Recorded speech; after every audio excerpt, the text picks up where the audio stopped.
Welcome back, everybody, to another episode of Life Chronicles and Deep Dives podcast. I'm here with Coach Cornelia. All the way in Denmark. Hello, everybody. Hi, Michael.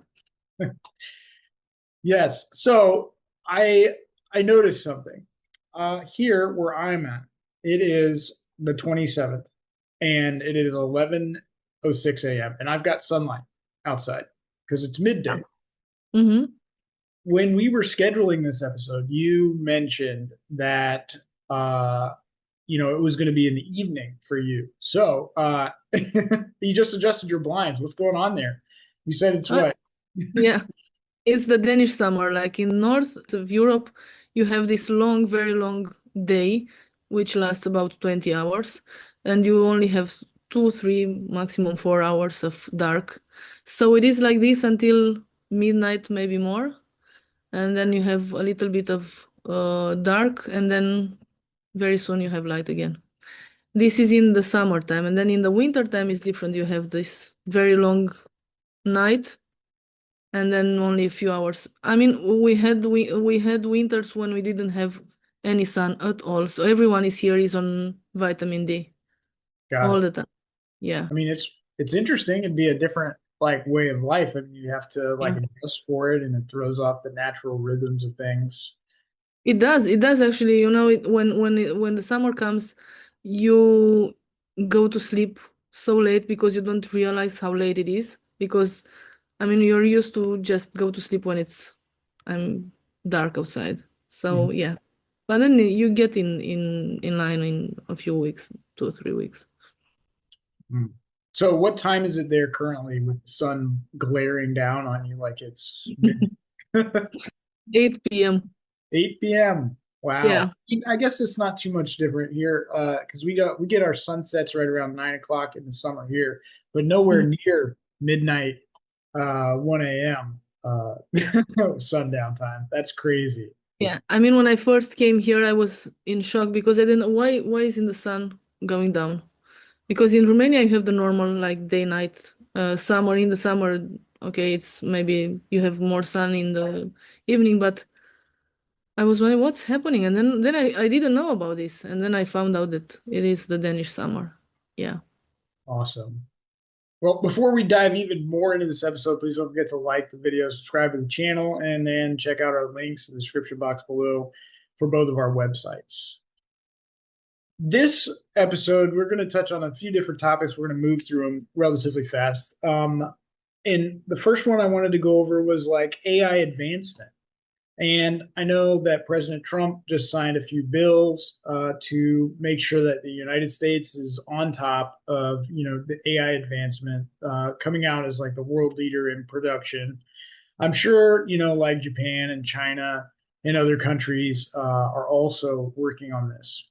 We've talked about AI previously on an episode where we fielded ideas like Colossus, the Forbin project, where it had control of defense systems, Skynet in the Terminator series. But I wanted to look at the positive implications of AI advancement, and then I'll talk about some of the negative side effects that we're seeing. The first being is that AI has made it possible to diagnose, medical conditions, symptoms much faster, potentially more accurate than a human doctor.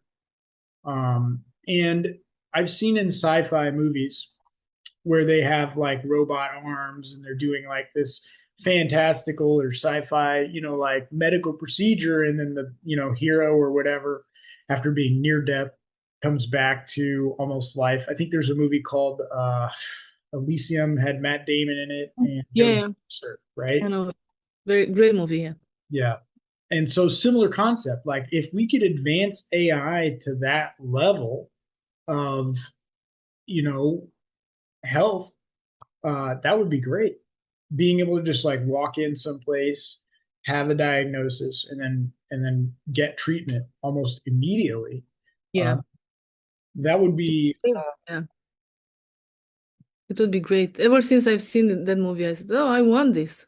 And then when AI started to get involved into these areas of medicine, I was so happy about it because I think it's gonna happen at one point. Hmm. I'm sure it will. Because like you could go in, get your scan, get your diagnosis. The AI could do the scan, do the diagnosis, right? Mm-hmm. Hear your symptoms. You could talk to this, computer. It'd probably look like a human or something. I don't know.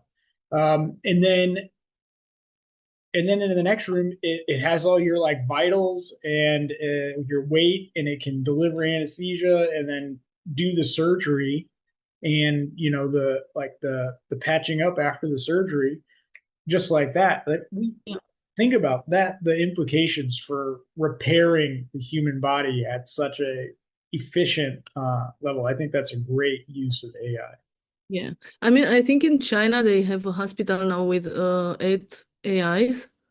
And so it operates only on AIs, like doctors and nurses. And it's 8 doctors, I don't know how many nurses, and you can just go in and they're treating you just like any other doctor, but with much more accuracy. I think I've seen that. They have like this system that like it carries stuff on the ceiling and delivers medicine and all this food and like all these other things. It's almost all automated. I think I did see a short video of that, and that's quite impressive.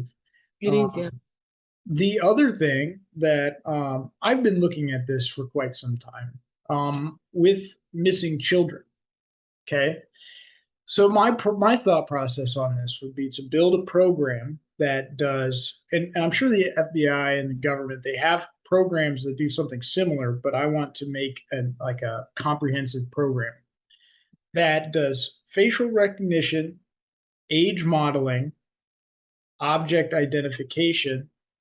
And the reason why those things are specific is you can do facial recognition, you can find that face again, right? You can use the age modeling to potentially find that face. If the image is old or whatever, you can Yeah. find the face someplace else. And then, or at least get close, you might be able to find something, right? And then I also want to include like a web crawler and a dark web crawler. The reason why I want to do this is so that way it can go through ads, profiles on social media or Mm-hmm. dark web pages and also run that same facial recognition, age modeling, and stuff like that. So, like having this comprehensive program that does all of that at the same time. The object recognition is important because you may have a picture of a child, an exploited child, right? You may have a picture. Europol actually does this, where they have like a crowdsource object identification, where they have like everything cut out except for this object in this image, and then Wow. it's like a child being exploited, so they have it all cut out. And then there's an image of like, let's say there's like a can of something. It's not necessarily the soda can, it's too vague, but they'll be like, do you recognize this object? And it's like a crowdsourced thing. Now, if Yeah. we leverage AI to find that object, we could at least narrow it down to like a region. So, like a blanket that Yeah. they sell in Romania, they're probably not selling it in Denmark, but we could identify that they're selling in Romania. So now we've got an area where the image that we're looking for this person was taken. We can also scrub, websites for ads, profiles, whatever, Instagram, Facebook, Patreon, whatever, and it should do all at a like a hit of a button with minimal human interaction. So the nature of what it's looking for, you can essentially insert one image. It can then look over thousands, millions, or whatever images, find matches to that without a human having to parse through that individual data until it gets hits. That saves agents and human psyche from having such like trauma from like going through those images and finding it. So that's kind of like what I'd like to put together, and I think that that would be a great advancement for AI. Yeah. I don't know if the government has it already, but um, I would like to be able to offer it to the government for free. I don't want any money for it. And then, but I got to figure out how to build it. So right now, I'm trying to learn how to build like just a simple AI program. I'm trying to learn Mhm. program. So let's, in the last episode, we talked about things that we're doing this summer. That's one of the things that I've kind of been working on is finding the framework and learning, trying to figure out how to code what programs I need, how I could integrate certain like things. And once I've got this framework, this program down, because obviously I can't use it to find what it needs to find. Once I've got the framework, I can then offer it to, the FBI. And if it turns up at one hit, then it was worth it. Yeah, sure. One child, then it was worth it. It was, yeah. You are so right, Mike, and I'm very glad that you're thinking about it because usually these kids and missing persons are becoming a number, and like all of us. So it is a number maybe, but it's for one family, it's their child. Mhm. So yes, it is like it's great even one kid if it's safe, it's great because it's crazy with so many kids missing lately. Mhm. And that's it's not good. And like I see it, and I watched the movie The Sound of Freedom when that movie came out, and kind of hearing about like the missing children that were coming across the border and being sent out to these places and where they're being found. uh it doesn't it didn't spark a lot of confidence in me that our government was working to, at the time, the previous Yeah, administration was yeah, working heard to about it. find these missing exploited children. So I started looking into how to build this program. Obviously, I have a lot of other stuff on my plate, but I am working towards building the program, at least building small steps.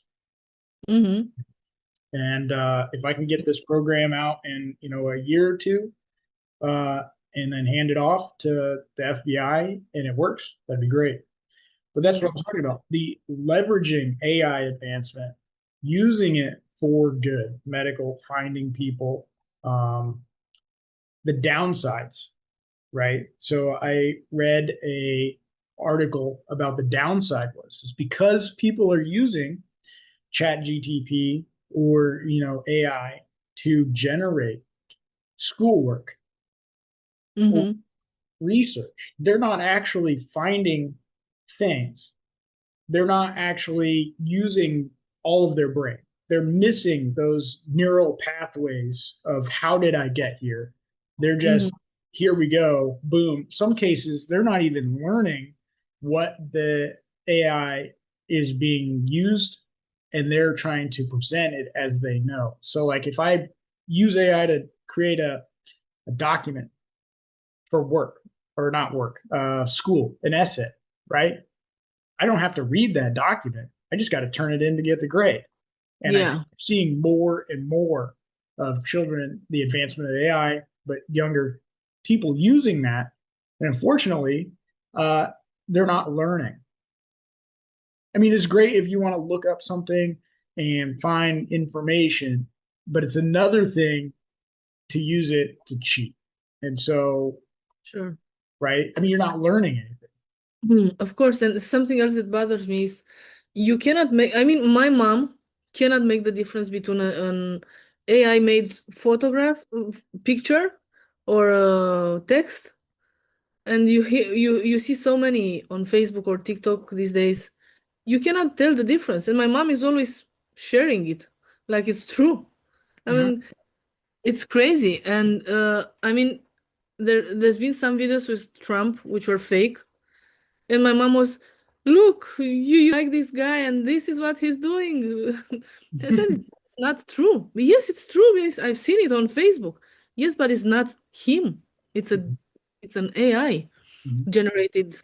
So that's where I see a problem. I mean, it has to be somehow regulated, but I cannot see how.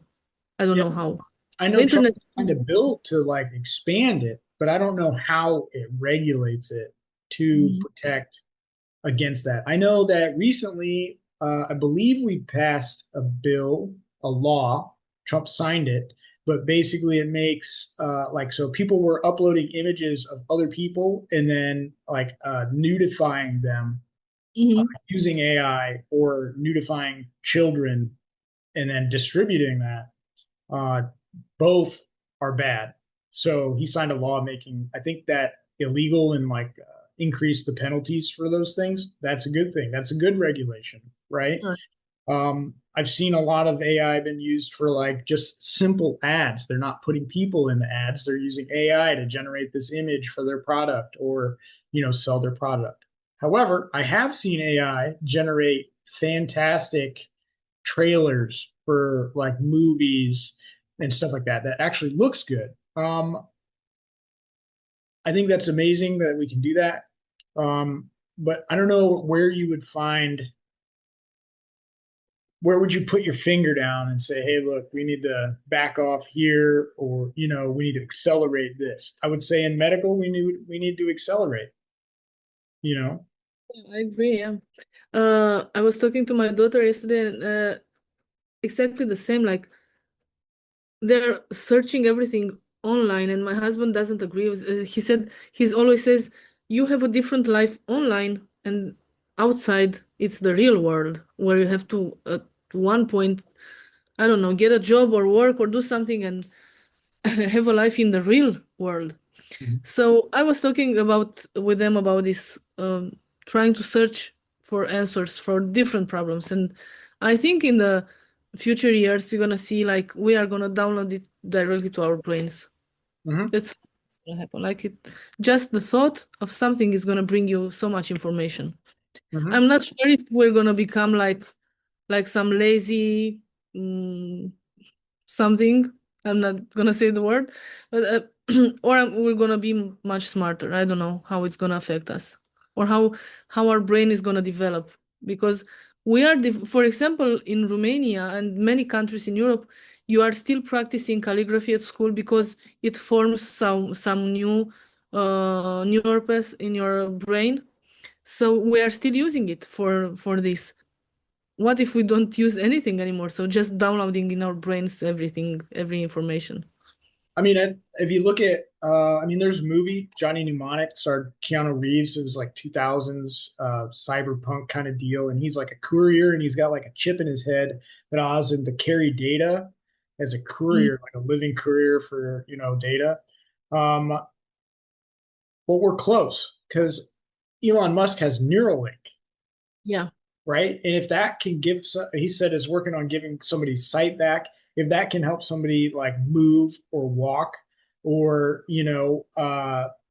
it would be feasible that he could essentially create what they did like in the Matrix, where he's like, "Hey, I know kung fu, right?" He downloaded kung fu straight to his brain, right? I mean, that could be possible. I don't know how soon, but that would be interesting.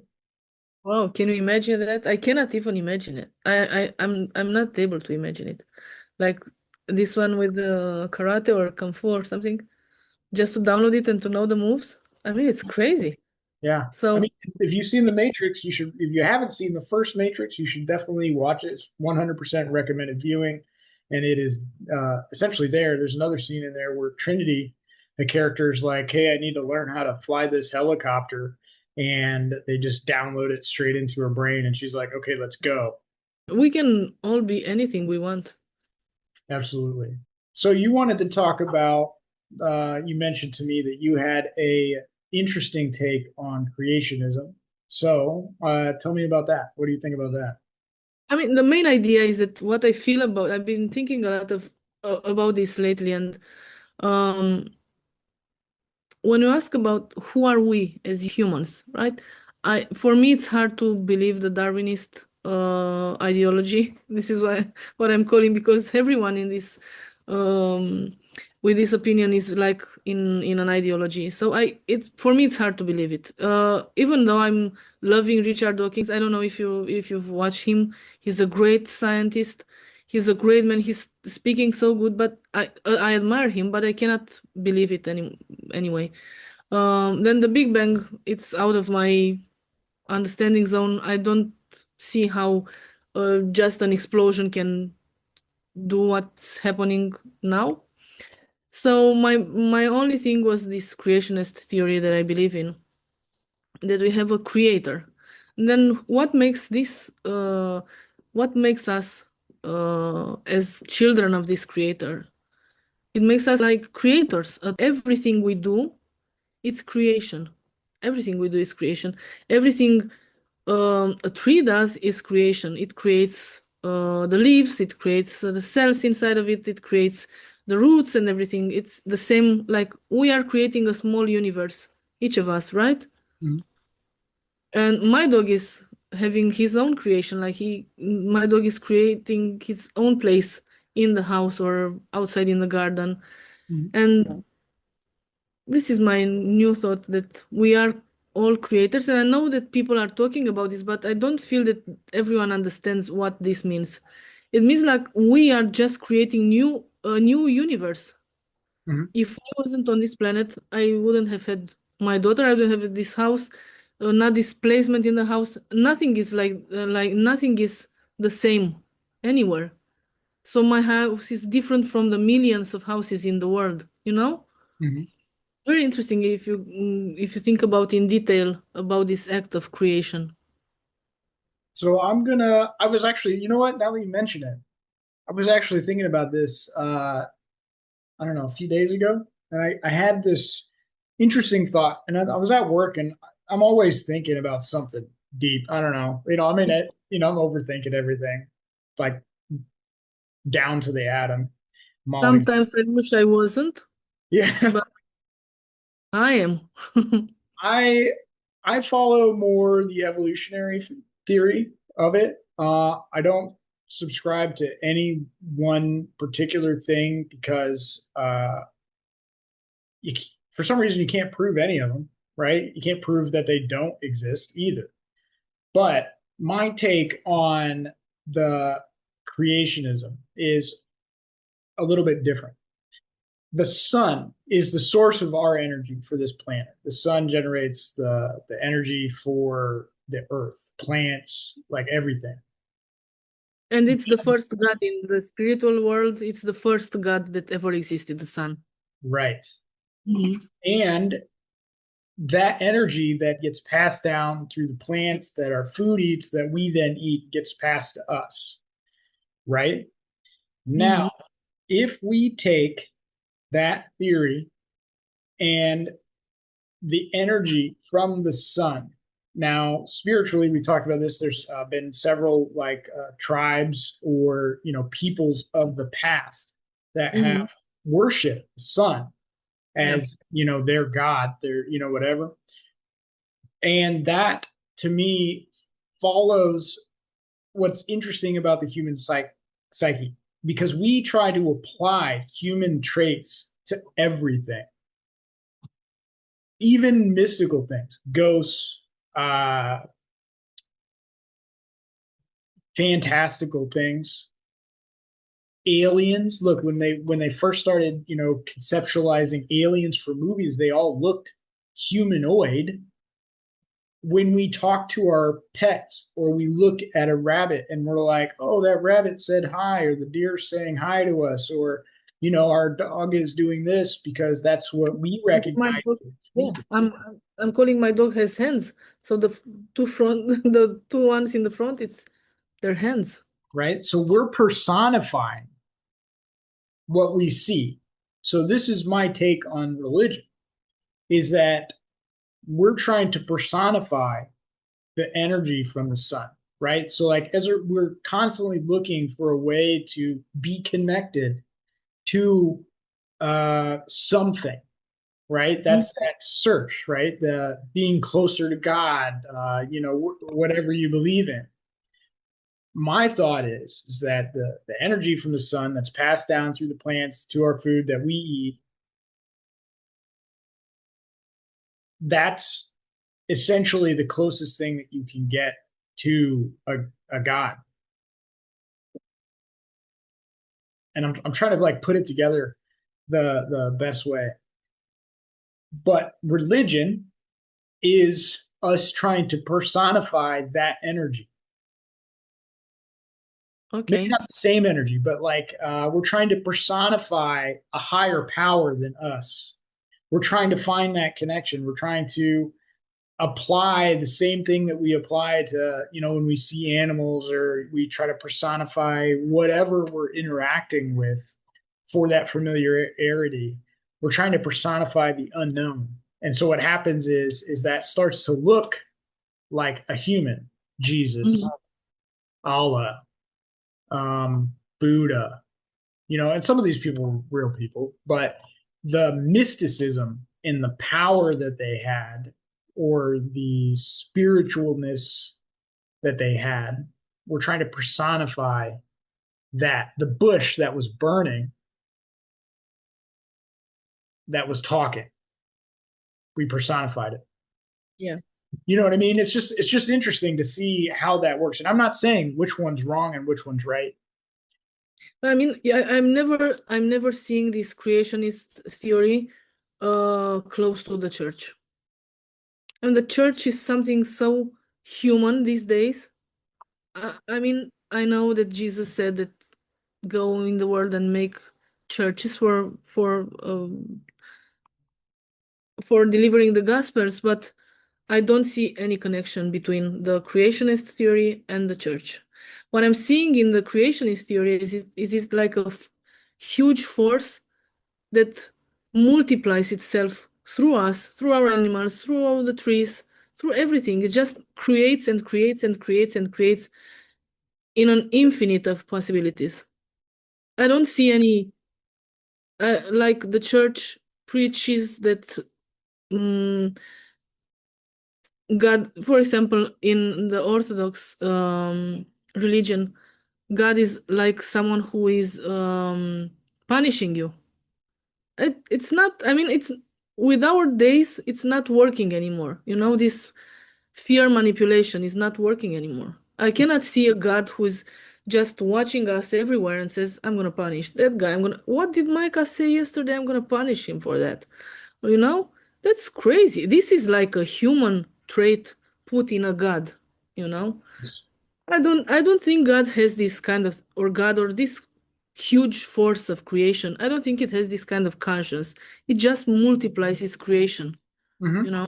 Okay, That's that's how, that's a good way to put it. Like it's just one creation creating another, which is like an infinite loop of yeah, creation. So that I could get behind. That I could get behind because that still falls in line with my energy theory, which would then align also with your creation of universes. Because each individual, as you said before, each individual creates their own universe around them, their own energy, right? And has their own. The world is different to each person, yeah, yeah, and so that is the creation. yeah. And I was reading this the other day about the with this war in Palestine. I'm just trying to learn more about everything. And the Jewish tradition, religion, they say that God only speaks to them and does everything for them. So this is why they don't recognize Jesus, because their own Jesus didn't come yet, because he's only gonna come from their people and is gonna do these things for their people. That made me think, who what God is so personal? I mean, I only like that group of people. I only like that group of people. I don't like those ones. It's kind of crazy. I don't think it's like this force of creation. I don't think it has like opinions, about anything. It just creates. And we are creating. Maybe we have this conscience that, I don't know, freedom of choice or whatever. Maybe somehow it happens in the creation, but I just feel it like it keeps creating without being judgmental, because God is judgmental in every religion, or favors certain people or something like this. I don't think God is like this. I And I think think you thinkers see for people applying what they needed to control their populations into the religion at the time. So they're essentially personifying the control that they need into their religion, and getting people to subscribe to it. yeah, exactly. And I that's think the world is changing, and at one point we are either fighting for our beliefs again, like we fought all the time. Everyone is fighting because of the mainly all the wars were because of the religion, or we come to a consensus and say this is it. Because if it were to be one God, it's not uh, a God for some people and another God for it's one, just one. And I call it this force of creation. You can, it's the source, you know? You can communicate with it through your, I don't know, inner thoughts or energy and so on. But I don't see it like we have Allah, you have God, these ones they have death and so on. I don't see it like this. That's good. I mean, because it binds you to one thing. And I mean, I am opposed to control, as I much know. as you know what I Yes, you are. mean. So when I Yes, look at like the different aspects of religion, and I see it, some of it's good, but then I also see some of it as control, and it's a complicated topic, and I think we've shared our thoughts on it, and I think that is good because like we can have differences of opinion, but I'm not trying to kill you, and you're not trying to kill me over it, and I think that that is a good thing when it comes to religion and that pipeline. I think we need to step away from trying to convert or trying to kill. Um, which yeah. you see that across the globe, right? I mean, even the nicest religions, do mission work and try to spread and acquire more, people into, you know what I mean? Rather than letting the people gravitate towards, I mean, in some cases, people gravitate to it, but there's still outreach going. Um, and I just find it interesting. It's like a whole It's a thing. beast. Yeah. It's, I'm not saying it's I've bad. been watching, I've been watching some. I mean, it can be good to I mean to know that you can turn to God at one point and maybe talk to a priest. It has its benefits, but I've seen some documentaries with some pastors in the US. They are crazy rich, so rich. I mean, they are the greatest manipulators of all times. Mhm. And that's where it gets dangerous because you see the human brain trying to take advantage, the path less take the easiest path, take advantage, put myself on top. You're seeing, in some cases, the ego shine through more than that, which is why I like the energy concept, because there's no person that I'm interacting with. There's no personification to the energy. There's just the sun's energy coming down, trickling down through all these different facets of life into me, and then out, and then on to something else. So Mhm. it's just and then same thing with your creationist, I thought process. It's just an infinite loop of energy being passed and Yeah. perception being formed. And so I think that's cool. Mhm. Well, everybody, hold on. Did you have anything else you wanted to add to that before we close this out? I mean, we can talk about this. We could talk about this, and you know it, Micah, for many, many hours. But Absolutely. some other time as well. I Yeah, guess that's why they call us life chronicles and deep dives, because like when we go into something, we start to chip away at the surface level of things and we really dive into it. And if we don't fully get into it in one episode, we'll come back to it, sure. guaranteed.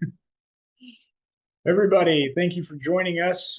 Please don't forget to like the video, subscribe to the channel, and check out the links in the description box below for our websites. And we'll see you in the next episode.